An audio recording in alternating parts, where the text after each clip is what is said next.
I'm really pleased to introduce you to Rebecca Scott with the Citrus Heights Water District. Rebecca. Thank you, Cheryl, and thank you everyone for joining us today. I know some of you might know Rex, and I do not look like Rex. And I just wanted to let you all know that he has retired from the district. And so I am trying to fill some very big shoes today by letting you know all about our water efficiency programs. I'll just touch on a few because I know you all want to hear about plants. But we do offer WaterWise house calls to help you with like an irrigation audit of your outdoor space. And then we also offer several rebates, so high efficiency toilets and clothes washing machines, and also pressure reducing valves. And we have a smart controller direct install program. So if you want to go to chwd.org, you can find all of our programs and rebates there. And then today we're going to do a raffle later on after the class has been completed for a $50 gift card for Green Acres. And so we'll select the winner, and then we'll notify you by phone or email to let you know that you have won that gift card. And that one's open for customers only. All right. Great. Thank you very much, Rebecca. All right. So let me turn it over to our presenters today to make some brief introductions, and then we'll get started. Thanks, Cheryl. Thank Rebecca. This is Sule Tranquilli, and I just want to quickly introduce you to your presenters today. You've already met the lovely and talented Cheryl Buckwalter, educator and landscape designer. And my other partner here is Marcia Jimenez Scott of Marcia Scott Design. She is a landscape designer, educator, and an arborist as well. So let's get started, everyone. Perfect plants. What are perfect plants? Now, the next slide, you're going to see, I didn't know whether to laugh or cry about this. Oh no, this is not a situation we would encourage, but these plants did not look like this when they were planted. They were changed. They look different. All right, next slide. But seriously, folks, now that you've had a chuckle, is there a such thing as the perfect plant? We would argue about that. We would say that there's more like a righteous plant or a group of righteous plants, but none of them are perfect. So today's collection is really here to showcase low water plants for the most part that work for our region. All the photos that you're going to see today were taken in gardens in the greater Sacramento area and foothills. The presentation is meant to be inspirational. So we are going to suggest that you sit back and watch. Try not to take notes because it's going to be too fast for note taking. But don't worry, we've saved you on that one. If you really need to know what the plants are, we did create a handout for you.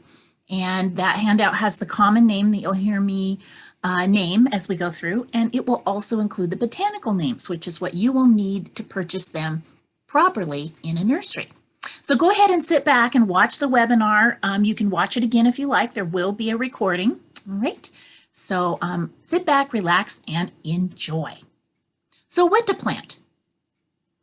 We suggest that you use plants that will last for years. Those are the things that will truly add beauty and durability to your landscape. You definitely get extra points if you use edibles and scented plants. And for the most part, try and avoid those annuals. They have to be replanted all the time. And they are higher water use as well, because if you really think about it, annuals like pansies and things like that need extra water because they're always getting established. So choose perennials, shrubs and trees that will yield edible flowers, fruit, leaves, gorgeous things, and enjoy how that can transform your garden.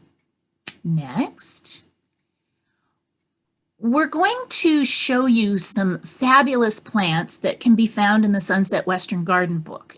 These plants are generally Mediterranean natives. A lot of them are California natives. And our big message to you today is plant yourself some shade. Do your neighbors a favor, do your neighborhood a favor, and do yourself a favor. Add some shade to your landscape, all right? All of these plants that we are talking about today are already adapted for our area. They are not only heat resistant, but they can also handle the amount of frost for the most part that we get in our region. All right. So we are going to discuss this a little bit more in a minute, but go ahead and think about mature size and the sun exposure needs of your plants.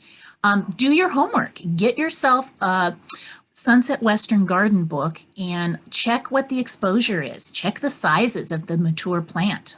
Save yourself some time, some money, that angst of a dead plant. So those are our hints for today about how to pick those specific plants. Get that Gardener's Bible. And now I am going to turn our first section of trees over to Marcia, which is very appropriate because she is an arborist. Take it away. Hello, everybody. I'm Marcia. Thank you for attending and watching us today. We're going to start with trees, the backbone, because, hey, they really are the backbone of your garden. Choosing and placing trees is where professional designers start in the landscape, even before hardscape, patios, paths, etc. They separate the spaces in your yards, sometimes more effectively than built walls. They provide shade and a cooling effect that's so important in our valley. They provide the best wildlife habitat. Trees really do, and can withstand onslaughts of those tiny caterpillars that are really needed to raise baby birds. You want birds, you gotta have trees. Many trees sequester large amounts of carbon, and most importantly, they make us feel good. Here's a quick journey through trees, from large to small.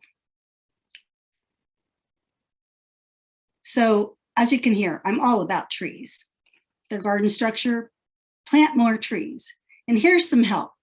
Check out the Sacramento Tree Foundation in the printable PDF file. And that will be on the resources list handout that you get at the end. Next, this is a valley oak. This is the grandfather or grandmother of the Central Valley landscape, literally the keystone species in our region. The valley oak, again, our privilege is to live among these gals. Cork oak, oaks in general, provide high habitat value. Check out that bark. Deodar cedar, a good low water substitute for a redwood tree, very well adapted to our area. Sawleaf zelkova, a nice shade tree. Western redbud, California native, well adapted, and it supports a lot of wildlife habitat.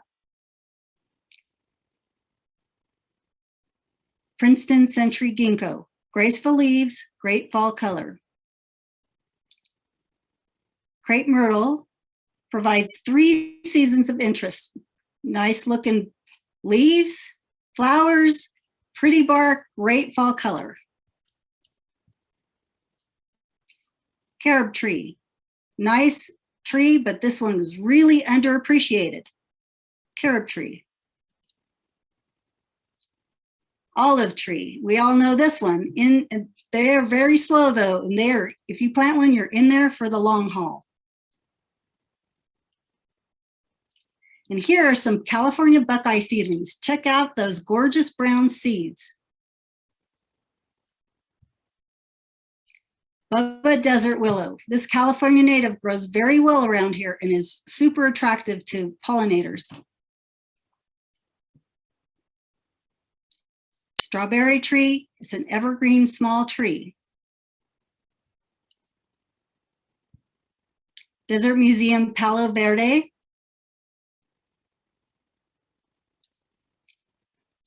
This is a morning cloud catalpa tree. Again, attracts pollinators.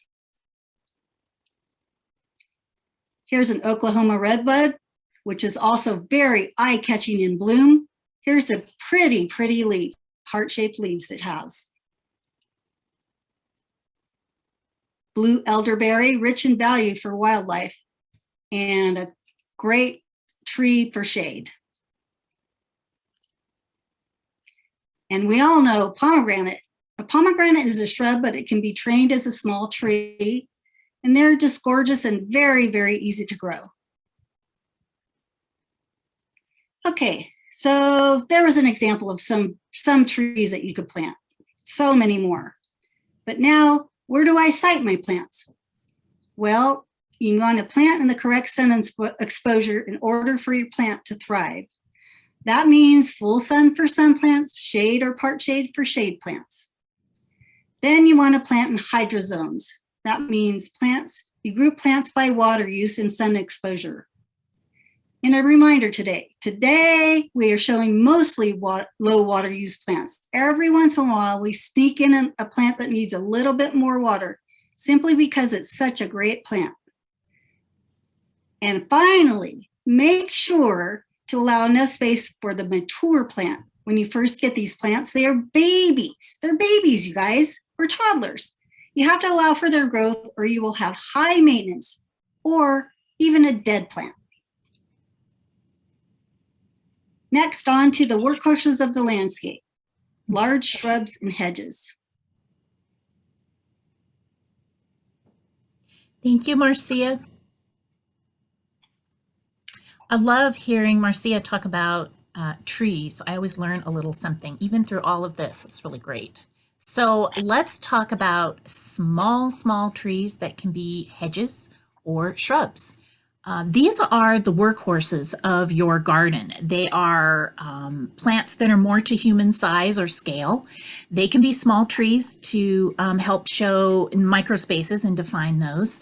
We often use them for screens to define the spaces and set up privacy.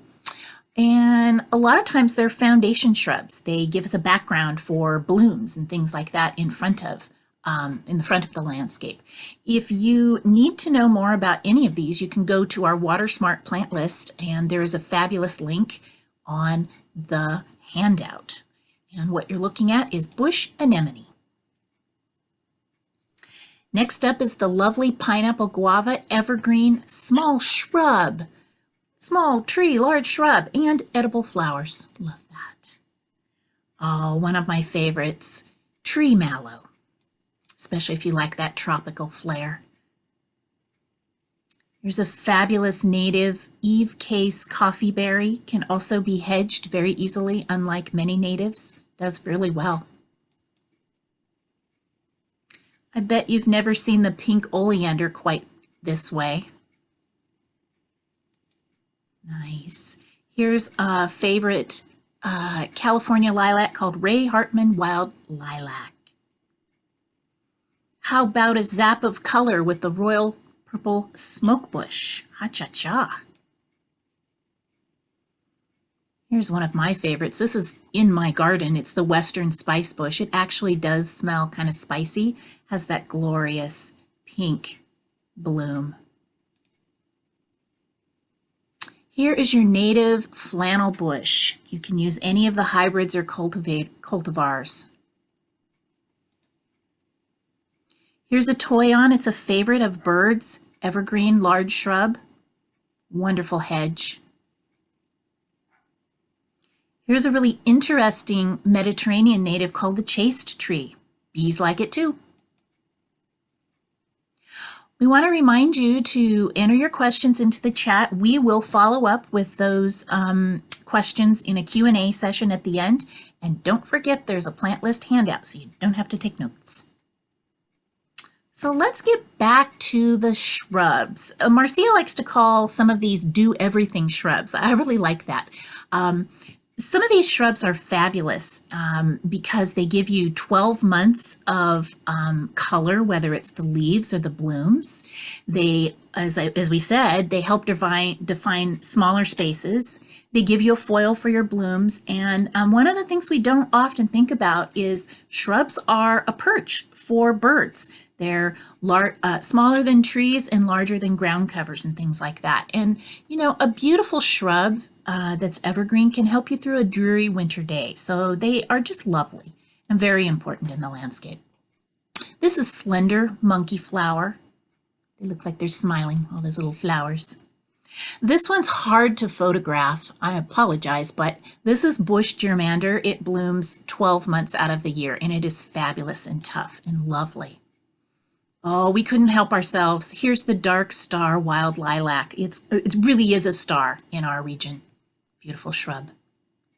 How about the creeping Oregon grape?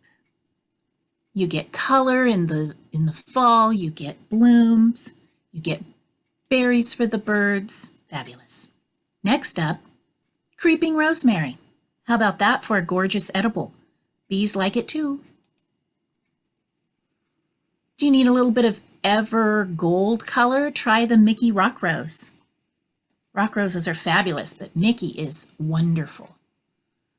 I'm a fan. Here's golden currant. Lovely. And Howie is how we call him lovingly in our garden, but this is the Howard McMinn manzanita. Here's a winter bloomer called chaparral currant. Hummingbirds go gaga over this one. Smells great too. How about a really tough evergreen shrub called compact variegated myrtle? Smells delightful. Beautiful evergreen, ever gold color actually. Here's an Australian relative, Carmine Bell's Australian fuchsia. Hummingbirds dig this, particularly the females. I don't know why. Love to learn that. All right, let's talk about the jewels, the perennials of the garden. It's the next layer down from the shrubs, okay? Perennials might need more maintenance, some of them, but typically it's worth it. If you start to think of them as accessories or the jewels of the garden, you'll start to value them. And the birds and the hummers really go for them. So please don't overlook them if you have a little extra time for maintenance. So here's the red flowered buckwheat in all its glory in the summer, and also Bouteloua. It's blonde ambition blue grama grass, so it has that little eyelash fringe. So pretty. Kind of floating there. Here is your Mexican bush sage, velvet sage. And when it rains, your Cape rush will look like beautiful little droplets of water like jewels in your garden. Very graceful. How about California fuchsia and all its many cultivars? The hummingbirds will love you for it. For low water penstemons, you're going to go with the more wild species. All right. Love those. They almost glow. How about asparagus fern for a tough shade perennial? In the background is blue oat grass. It's moderate water though. Very pretty. Sorry, Cheryl. Next up is the canyon snow iris. It is a native. We love it because the white just pops out in a shady planting. Very pretty. Tough evergreen iris. How about your native giant chain fern? Really tough and drought tolerant. You wouldn't think of that for a shade garden, but these are really tough. We've got next up in the background, we have the seep muhly, and in the foreground, you've seen it before, but here's eyelash grass. Very interesting textural landscape plants. Here's blue fescue, and the salvia is germander sage. Nice low plantings. Here's your seep muhly. Oh, we couldn't help ourselves. We just had to show it a couple of different times. Very pretty.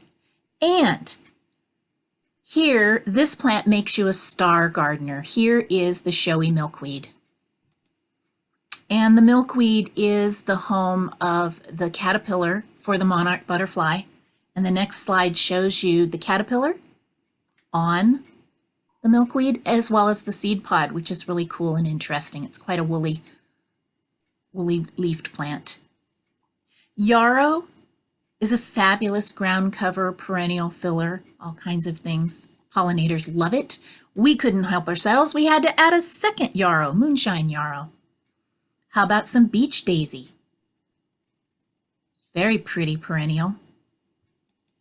Sweet cottage look. Here's mullein, a very overlooked perennial. Here's the honey bush. I believe this is from South Africa. Very interesting plant. How about the hellebore? This is the Christmas Lenten rose. So pretty. Corsican hellebore is the green one. Great shade perennial. How about the chartreuse wiles of the Mediterranean spurge? I love that. Now here's this next plant is the California hibiscus. It is moderate water use, but it's a fantastic hibiscus. Did you know we even had one native to our region, right there in the Delta? How about deer grass? It's a star with the pollinators and the beneficial insects. Really pretty when it's backlit. Bird of paradise, ha-cha-cha. That's drama, yeah? So we want to remind you to enter your questions in the chat. We will get to all the questions that we can at the end. And don't forget your plant list handout. Marcia, tell us about when to plant. So when to plant? It's possible to plant and garden year-round in the Sacramento region, but some seasons are much harder to get plants established than others. Summer here is extra hard on new plants, especially low water plants. In summer, it's difficult to strike a balance between too much water, which can kill the plants, and not enough water. So fall is a good planting time. It gives plant root systems time to develop over winter, then they're ready for spring growth. And when to avoid planting. Really, you should avoid these challenging conditions for your planting. Heat over 93 degrees, freezing cold or heavy rains, windy conditions, especially hot and dry, dries out those roots and leaves, and saturated or too wet soils. No oxygen for those roots. Now, Soleil will show you some more interesting plants. Thanks, Marcia.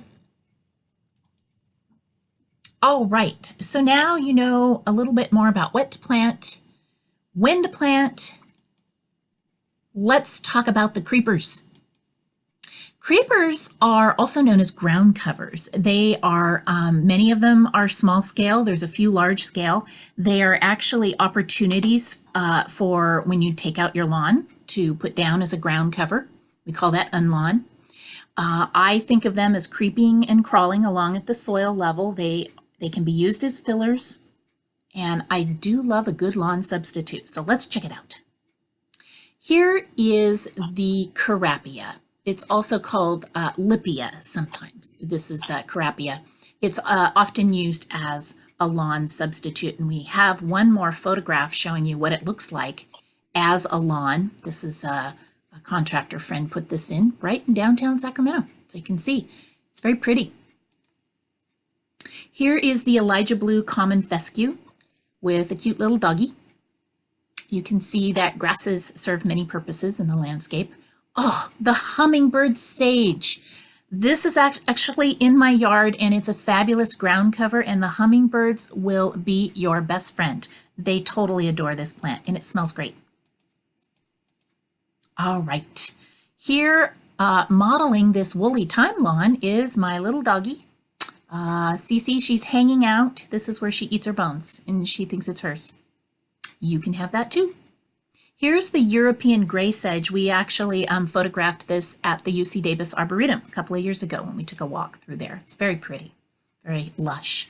How about rock diddy? This is a really pretty, low-growing, tight ground cover, the bright bloom. Myoporum is a very large-scale ground cover shrub, and you can see it gets a white flower, evergreen. Everett's Choice is a low-growing California fuchsia, and I really love it. I love that color. I love the shape. And let's talk about vines. There's just a handful of them, but vines are really the vertical layer to your landscape. You might need to do a little more maintenance on vines to clean them up or take them down and cut them back. They often are used for screening and coverage of fences. They can also be used as ground covers if you don't mind the rambling look. Here's a very unknown one called Carolina jessamine. It's evergreen, bright yellow flower. Here's a moderate water note on this one, but you will be seeing this more, lavender trumpet vine. It's very tough and pretty. It just requires a little more water than the low water vines. Here's a very important native, California Dutchman's pipevine. And here is the caterpillar of the swallowtail pipevine butterfly. And this is what the leaf looks like. So don't spray these guys. Leave them there. Let them eat their fill because they need to fuel up before they turn into butterflies. Look at the color on this California wild grape. Oh, just so dramatic. Marcia, how do we water these? Well, Soleil's shown us so many great plants. So you have a brand new batch of plants, you planted them. But now your work is not done. These new plants are babies. They need nurturing. At first, new plants need water very frequently. The root systems are still in that container soil. Frequently and not too much at any one time. If it's hot when you plant, water thoroughly and then expect to check daily in the container soil, right underneath that plant stem. Then gradually you can ease off on the frequency until finally, after 1 or 2 years, you're going to water deeply and infrequently to establish these low water root systems. And now Soleil is going to tell us about some more really low care plants. Soleil? Oh, here we go. How about some bulbs, you guys? Marcia came up with a great name for this, the seasonal slayers. I love that. So bulbs are a fabulous, easy way to get some accent color as per the seasons. They are almost all to a T low and very low water use. They are extremely low maintenance. You just have to clean up a little bit of foliage after they die back. You can tuck them into small garden pockets and they make you look like an expert gardener. So let's check it out. Here is the Chinese ground orchid. That really is a beautiful pinky purple. They glow. It's a great shade bulb. Here's the red hot poker. This might be Christmas cheer.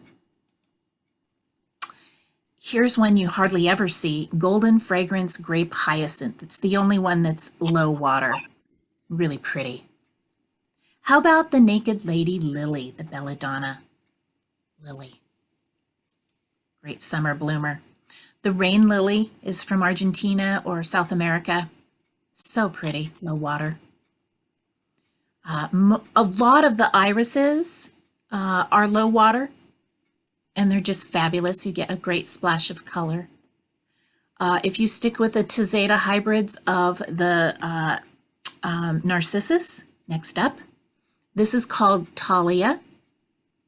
But all the daffodils are fabulous. And here's one that I learned. This is called the Cape Tulip.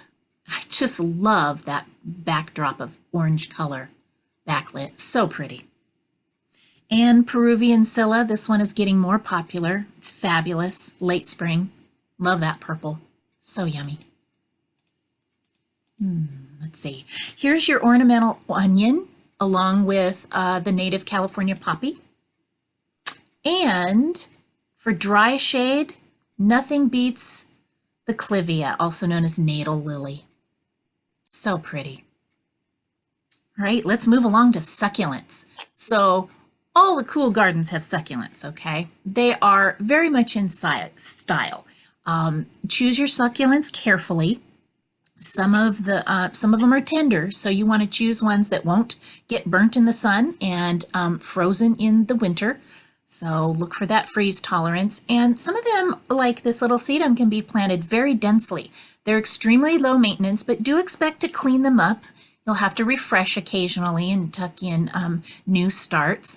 As I said, some of them double as small space ground covers, great color and texture. Just watch for the spiky personalities. Don't put them where you're going to brush by them or heaven forbid, they can poke you in the eyeball. So the first one up is agave. It's called the artichoke agave, and it has a California fuchsia in the middle, and the background is a wonderful succulent with a lot of spikies. It's the Sotal desert spoon. Next up, small scale ground cover, Cape Blanco sedum. How about some firescaping with the Tubac prickly pear cactus? Super cool, edible. Bet you haven't seen barrel cactus up close like this. Barrel cactus. Here is your blue spruce sedum. Looks pretty cool. And your red yucca is again another hummingbird favorite. You see them fighting over this one. Super cool. Agave, we don't know what kind, but isn't it beautiful?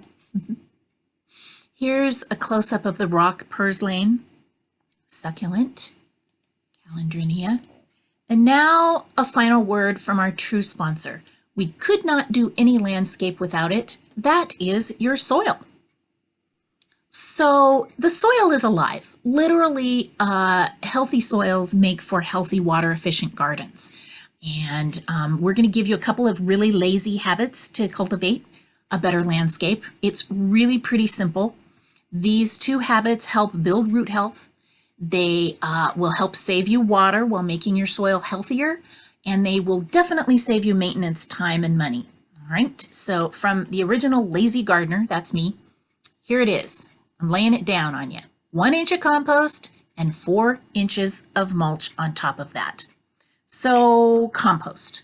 Compost creates a resilience in plants and soils that you just can't get any other way. I'm sorry to say that there's not like a super, product that you can buy that has a brand and you pay money for it. It's a practice. And so over time, we know that regularly composted soils do become like a sponge that holds nutrients, holds water, and creates healthy roots. All right, so all it takes is 1 inch of compost over the root systems of your plants for long-term health. Don't skip this step, folks. It's really important. The next lazy gardener tip is 4 inches of mulch right on top of that compost. You can think of mulch as pre-compost, all right? Mulch will hold your compost in place. And we've been asked, what is the best mulch? Scientifically, we know that the very best mulch is arborist's mulch. It's actually free, which is a little odd, but it has all of these different shapes and sizes that weave together, and it is the absolute best for the soil. So that's the best part, that it's free. And think of the mulch as eventually breaking down into soil nutrients. So you wouldn't want to use other things like plastics or rubbers or even rocks and gravels, landscape fabrics and weed barriers. All of those are inorganic and they don't become your soil. None of them will help cool the soil or protect the roots. And a lot of times weed seeds will still poke through or work their way through. You'll get a weed, sort of a weed bank of seeds. So please just use natural mulches and some good old compost, and you are good to go. So we hope that you are inspired to get out there and renovate the garden or change your garden practices away from high water plants to the perfect plants that are low water and tough. So I'm going to turn this right over to Cheryl and get your questions answered. Thanks, everyone. Great, thank you. And I do see that we went a few minutes long on that, so I apologize. But I hope that you enjoyed all of the photos. So let's dig into the questions. So I know one that came up was about drought restrictions. Rebecca, would you like to speak to that for our attendees?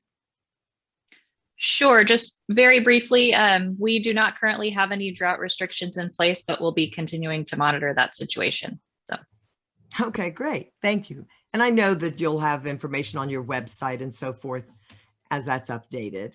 So one person is interested in drought tolerant ground covers that are pet friendly. Any ideas, suggestions from our pros? Yes, depending on what species your pet is, you can go to the ASPCA, find them online, and they publish great lists of plants that are toxic for dogs, cats, horses, and I bet a lot of other pets. And I just spent a bunch of time with the horse list for a client, and I was shocked at how many plants I should not be using in that landscape. So anything that you have pulled off of our plant list or out of the Sunset Western Garden book, compare it to that ASPCA list, and that will help you choose. Great. Yeah, that's great. And check out the indoor plants as well if you have pets. Another question, is it necessary to buy buy a dwarf version of a pomegranate if you have a small backyard? Oh, Marcia, you should answer this one. I'll Are take you it. there? Yeah, so they're very different plants. The dwarfs are under 5 feet. So if you wanted a 10-foot shrub, you better not buy a dwarf.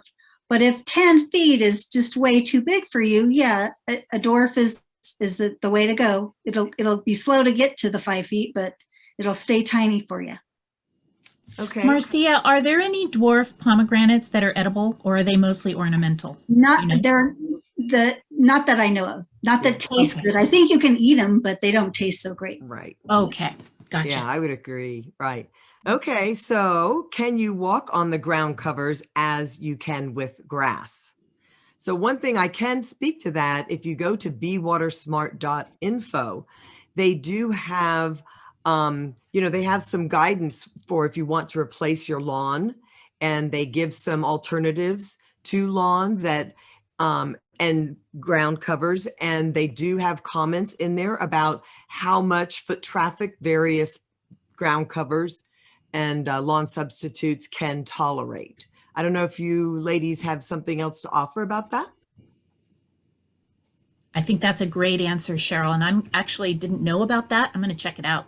Good Okay. question too. All right, great. Let's see. Can compost be mulched, or is it something that has to be done? If so, how? Oh, excuse me. Can compost be purchased? I don't know why I said mulched. Another question near it had mulch in it. Okay. Can compost be purchased, or is it something that has to be done? Making your own compost type of thing.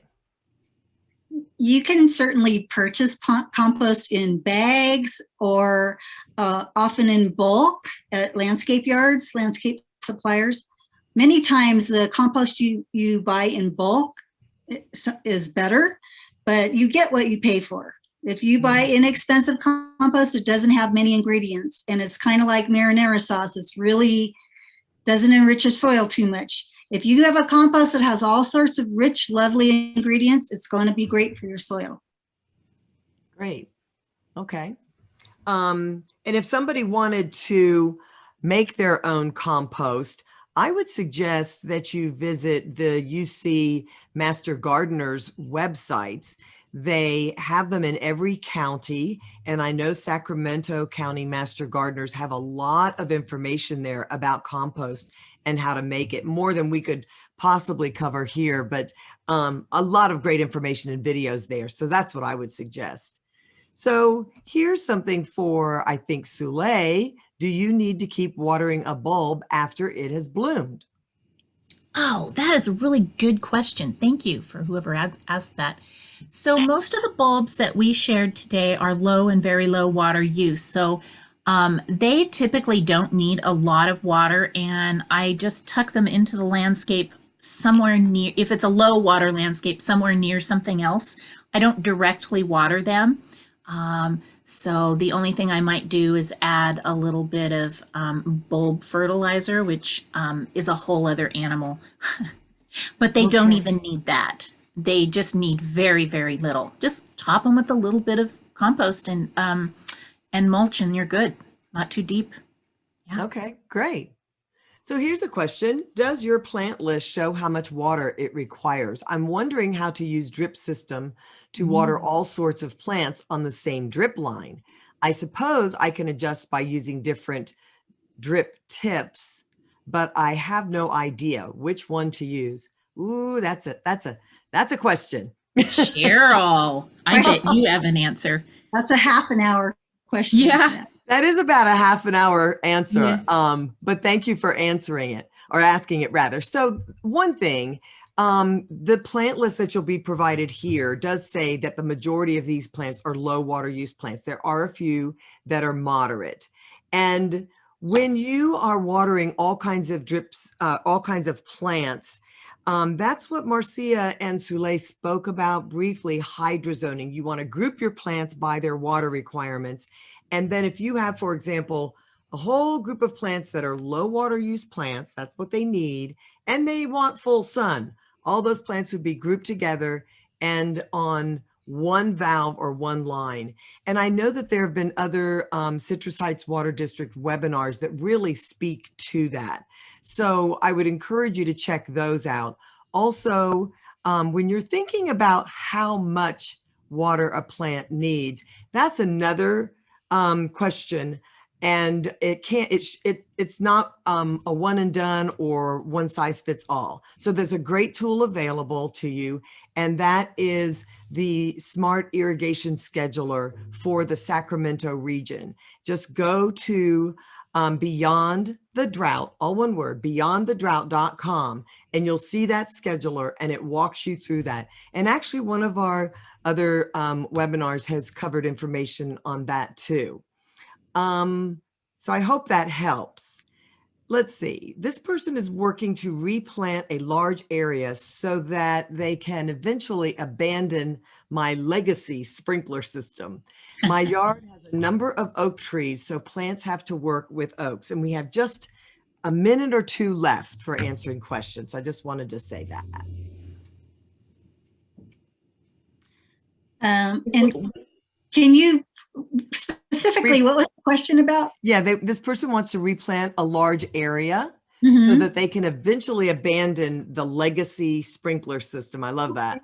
The yard has a number of oak trees, so plants have to work with oaks. Okay. So They need to use plants that require very low amount of water, which means after a couple of years of probably no water during the summer or once a month. And they have to be plants that tolerate part shade, because that oak is going to shade them. okay. And I would say don't expect your planting to be super dense, because you have to put too much water out to get those plants established. You cannot expect the plants to establish without water, no matter what they are. Okay. Last question here, and then we're going to close it out. So thank you all. I had my backyard eco-landscaped last summer. When do I need to replace the compost and 4 inches of arbor mulch? Or will the mulch decompose and then I just need to replenish the arbor mulch? My quick answer is as much as you can stomach, but usually it's about a 2-year cycle. It is a lot of times what you're trying to do. So that mulch will disappear about the rate of 1 inch a year, depending on what kind of mulch you used. And the compost, especially the things that produce something for you, really big flowers or a lot of fruit, you got to do it every year for those kind of plants. But sometimes other plants, they'll survive on nothing. Just put that mulch there and they're all good. Great, great. And we're going to close this out. Somebody's asking about coffee grounds. Can that be used for certain plants? Do you just want to refer to a resource for that since we're out of time? I would just add the coffee grounds to your compost and mix them in with your compost. And they're a little intense, and different plants are going to have different needs for that. Yeah, Great. It's a great thing to compost first. Great Yeah. answer. Good resource. All right. Thank you. All right, everybody. So again, please check the webinar or the website on your screen for the recording of this webinar. And then also we have another one coming up on June 17th, Tree Care 101. So is there anything else to add? We do want to thank you for joining us, and we look forward to seeing you next time.